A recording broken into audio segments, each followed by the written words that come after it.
This is a food forest where I volunteered for my service learning project. The mission of the food forest, it works to advance the mission of the university through offering unique and innovative educational and service learning opportunities for students, alumni, staff, and faculty, and community members, and through enhancing awareness of sustainable food production and whole food nutrition.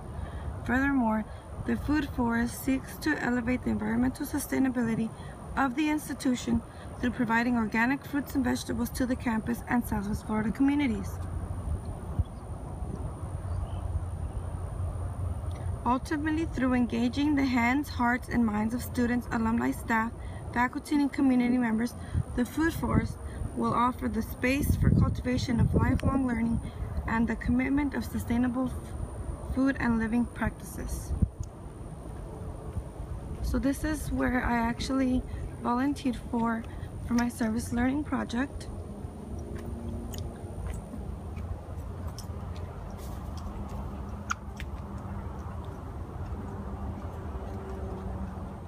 This is the inside of the food forest, where we actually put mulch on the ground because we had to put the mulch on the ground to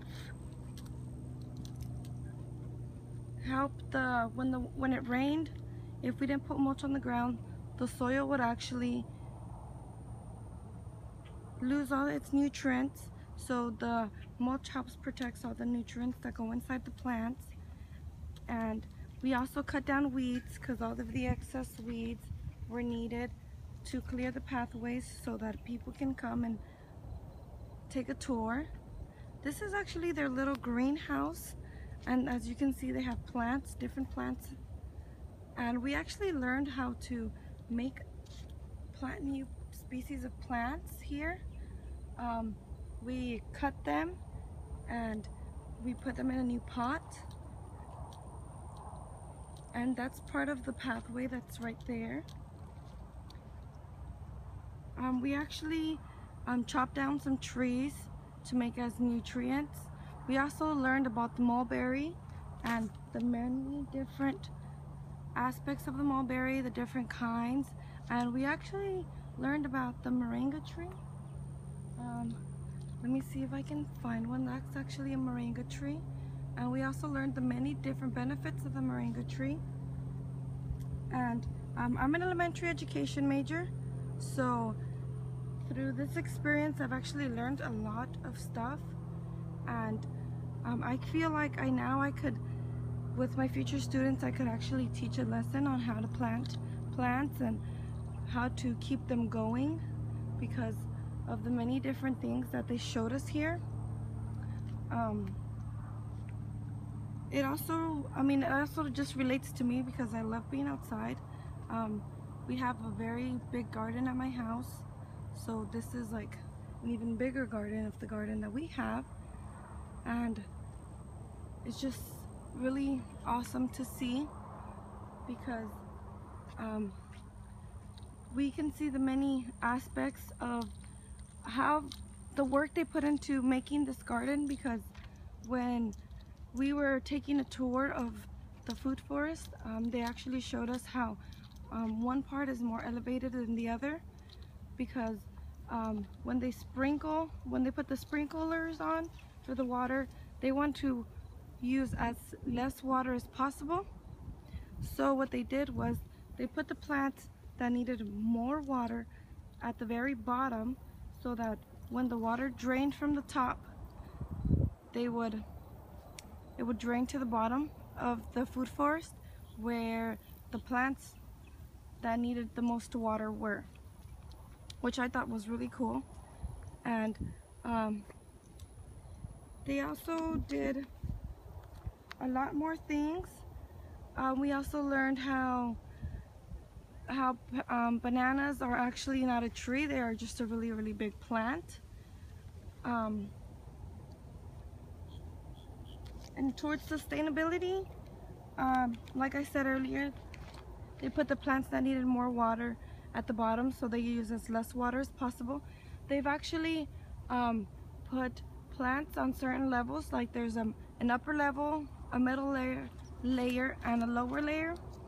The plants that are more vulnerable to the wind go on the lower level, so that the plants on the upper level can take all the wind away from the small ones, so they don't get as much wind and they don't lose, you know, they basically don't die.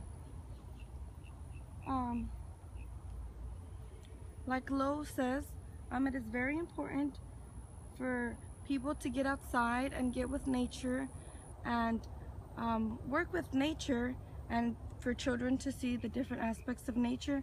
And I feel like the Food Forest does a very good job of that, because they actually do provide tours for the people that actually want to take tours of the Food Forest.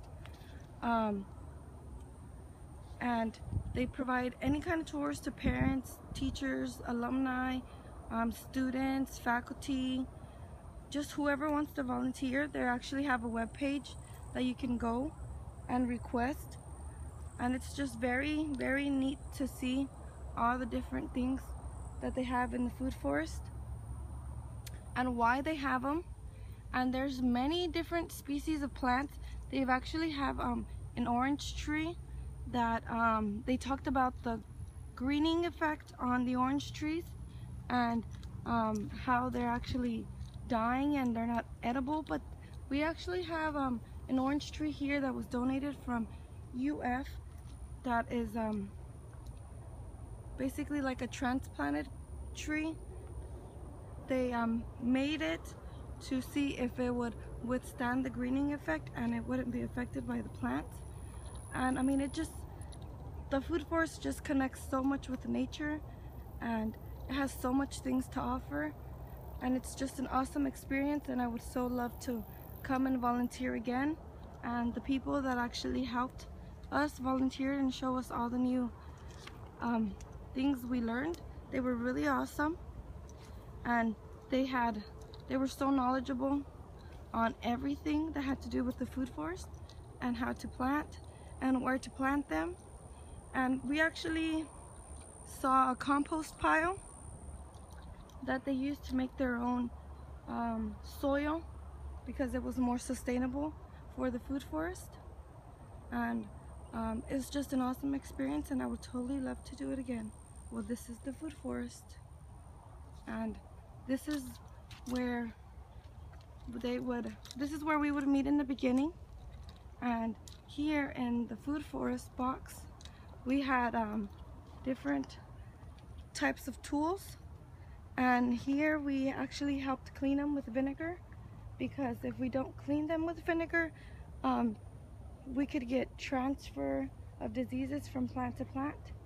So this is what we used for the Food Forest, and this is the Food Forest.